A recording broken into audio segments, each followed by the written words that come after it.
I want to venture into the mental and psychological realms of sport this evening. One cliche says optimum sports performances comprise 90% mental and 10% physical effort. I disagree. Sport generally is a physical activity.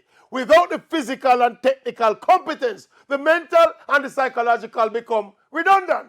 I put it about 70-30 in terms of importance. So like a 100-meter sprint, for example, it was Shelly-ann Fraser-Pryce's physical condition and readiness that enabled her to win that 5th 100-meter world title and run so many sub 10.7s. Her mental focus and fortitude basically facilitated her physical execution.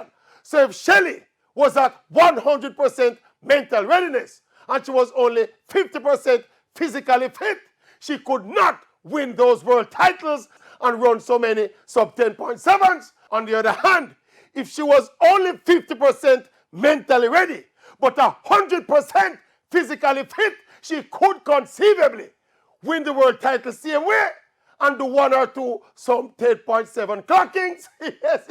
So while they are both very important to optimum performance, me still say physical far outweigh the mental.